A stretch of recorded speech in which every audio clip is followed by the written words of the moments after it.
listening to Lunch with Lloyd on Dubai Eye 103.8. Yes, indeed. Welcome back to the show. We are live here at Expo 2020, and I've been so looking forward to this next interview coming up. As we love to talk music on the show. I love it. It's our favourite subject. And when you get a British composer, musician who's sold over 45 million albums around the world, and he can do pretty much everything: produce, arrange, sing. He's the whole thing. Sami Yusuf, what a great pleasure to see you face to face. Thank you so much. It's so weird hearing about myself that way. It's like you're talking about someone else. No, we're talking about you, Sami. It's interesting. Composer, musician, producer, arranger, and only thirdly you consider yourself a vocalist. Why is that? I mean, you're kind of the all-round entertainer, aren't you, really? Thank you so much for the kind words. I mean, my background's always been music, composition. Yeah. And singing came about when I was like 14, 15. Mm-hmm. I sang, and my dad said, "Well, that's really good. You should continue." Okay, thanks.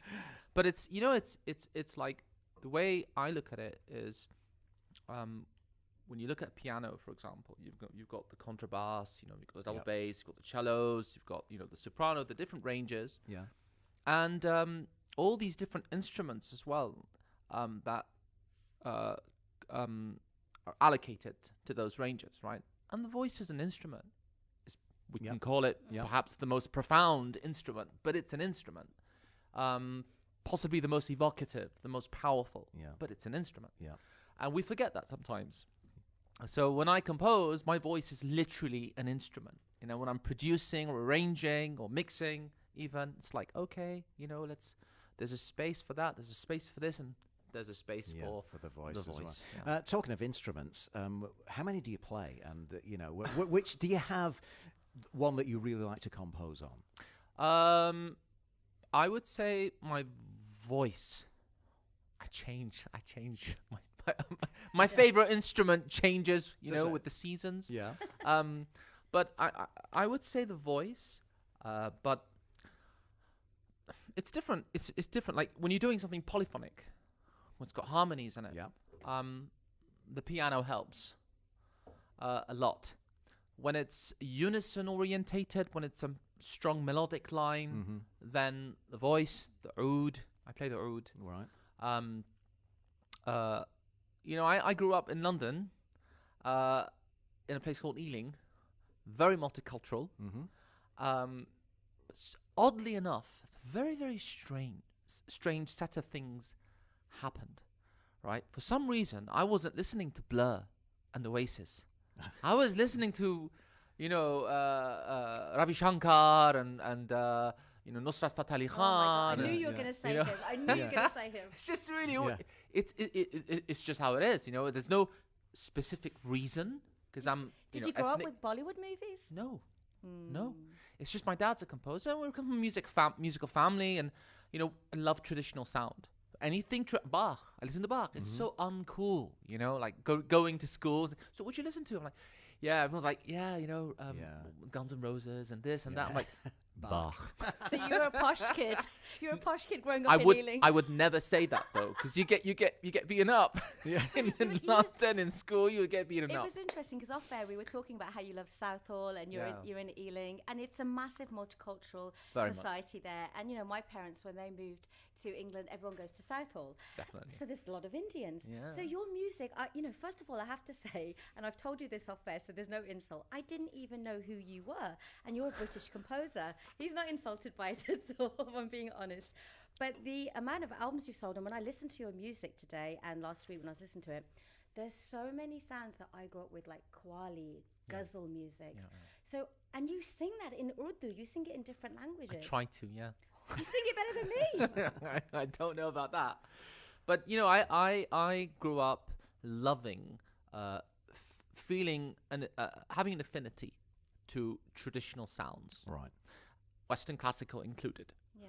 And later on, as I grew up and I met some teachers and very spiritual people, they said, it's a good sign. That says a lot. I was really, oh, wow, really?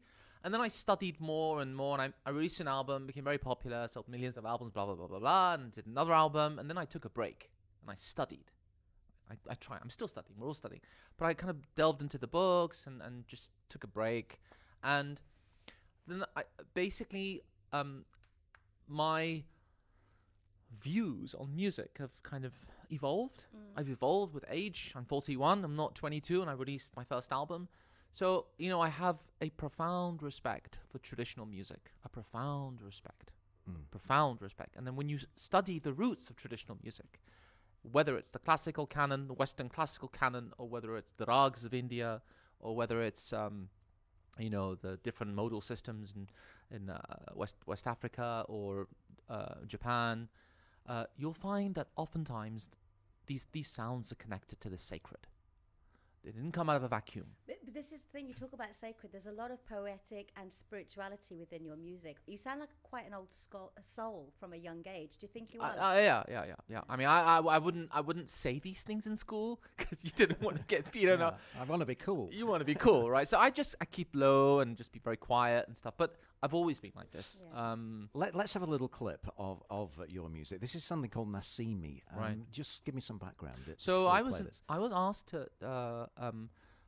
to compose music by the Republic of Azerbaijan to tell the story of ancient Azerbaijan. And I'm ethnically Azerbaijani. Yeah. So I was asked to compose music, and it was connected to a UNESCO event. It was the opening ceremony for UNESCO in Baku. And this piece, Imad-ad-Din Nasimi, essentially is possibly the founder of the Azerbaijani language. He's from in the way it's spoken today. And he was this incredible mystic, this incredible poet. He wrote in multiple languages. He's a great Azerbaijani poet. And this poem, it's unbelievably profound. He says, I'm the arrow, I'm the bow, I'm the young, I'm the old. I, this sense of I. He's having it. It's an ecstatic utterance that you find in Bulleh Shah, you find in Mawlan, in Rumi, in different, poetry from the Islamic world. So enjoy. Let's have a clip.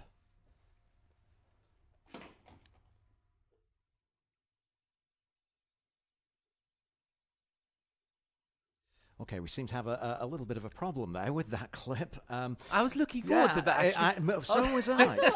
There was a drum roll in my head. Does it start silent? Why didn't you just do it live for us, Sami? Oh, it's not that kind of piece. There we go.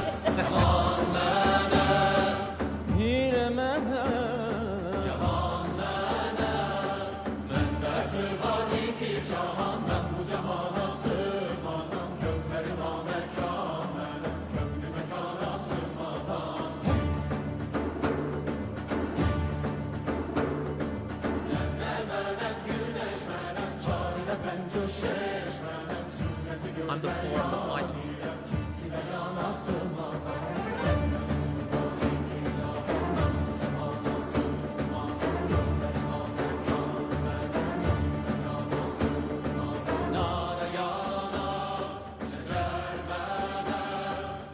چرخچی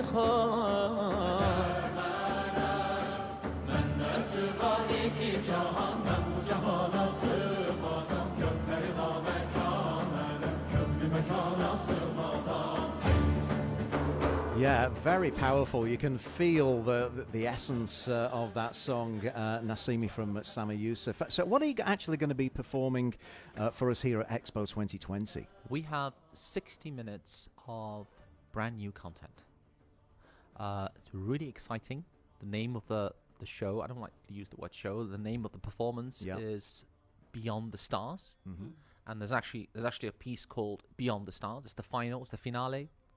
And we are exploring, we're telling the story. It's a very audacious and kind of almost arrogant kind of thing to do, but we are trying. I'm trying to tell the story of the Silk Road in 60 minutes through a musical journey. We have Qawwali. We have some of the most remarkable musicians from China, India, Europe. It's just so much to say. Very eclectic team. We have an entire piece in Latin, a language that's archaic, that's rarely spoken. Even in the churches, they don't, in the Catholic Church, rarely spoken. The Pope, I think, doesn't speak it. The current Pope, they do the Mass in Latin, but it's from Hildegard von Bingen, a very incredible female saint from I think she's from the 12th century, and it's in full Latin. It's a very, very interesting experience. I would recommend it. If not for me, everyone should come for this, for the musicians. Yeah, and when are your shows? When are they going to be? 22nd and 23rd. I was thinking, the listeners know that I'm actually a singer-songwriter. I used to be back in the day. I'm looking for a producer. So when you're free after Expo, you've got nothing to do, you know? My pleasure. You play a lot of instruments. Sami, Yusuf, it's been an absolute honour to have you with us, and we wish you well for Expo 2020. What are your final thoughts on the Expo grounds here? And really amazing. I mean, the UAE has turned an otherwise boring thing, right? Because I don't know much about expos. I just know that's mainly trade focused and business. Yeah. I mean, they just created this incredible spectacle, right? It's an amazing, the greatest show. I mean, there's so much to do. All the planes are packed, hotels are packed. It's a really exciting time, and kudos to them and kudos to you. And thank you very much for having me. And talking of the greatest show, do go see Sami Yusuf. He is amazing. We're heading next to the ARN News Centre. We've got the latest news for you here on Dubai Eye 103.8. This is Dubai Eye 103.8.